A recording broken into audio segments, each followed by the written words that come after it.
जनदर्पण news चॅनलच्या बातमीत काल शुक्रवारी ऐन सणासुदीच्या काळात भेसळयुक्त रवा बाजारात आला का याबाबत वृत्त प्रसारित केल्यानंतर शहरात याबाबत तर्कवितर्क चर्चेला सुरुवात झाली आहे।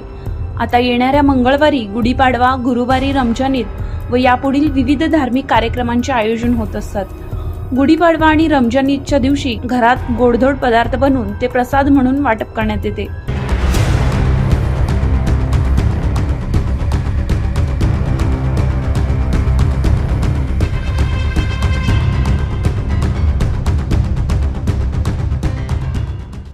गुरुवारी रात्री जोडबसवण्णा भाजी मंडई समोर असलेल्या जय भवानी किराणा मर्चंट या दुकानात कांचन सोजी रवा या पॅकिंग 50 किलो पोत्यातून ती विक्री करण्यात आली।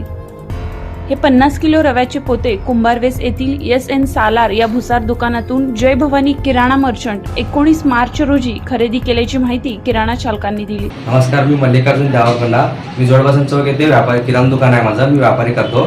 काल माझ्याकडून एक ग्राहकाने रवा घेऊन गेला, उपीट रवा। त्याने घरी संध्याकाळी भिजू घातलाय मला। सकाळी त्याने मला आणून दाखवलं की रवा पूर्ण चिकट झाल्यासारखं मला येऊन त्यांनी दाखवलं, माझ्याकडे तक्रार केलंय। मी कुंभारवेस येथून SN सालार यांच्या दुकानातून ते माल दर नेमकेप्रमाणे त्यांच्याकडून आणले।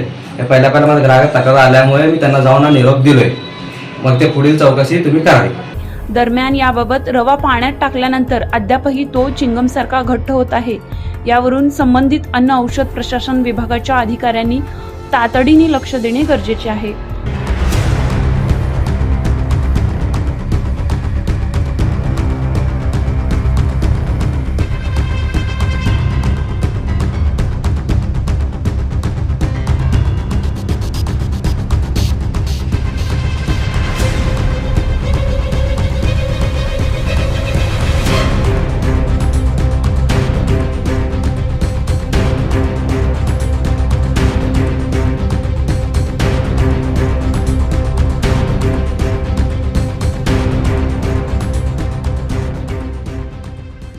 अन्यथा येणाऱ्या गुढीपाडवा व रमजान ईदच्या सणाच्या दिवशी या रव्याचा वापर गोड पदार्थ केल्यानंतर त्यातून अनर्थ घडण्यापूर्वी अन्न औषध प्रशासन जागे होऊन योग्य तो तपासणी यंत्रणा राबविल्यास सर्वसामान्यांचा जीवन सुलभता होईल।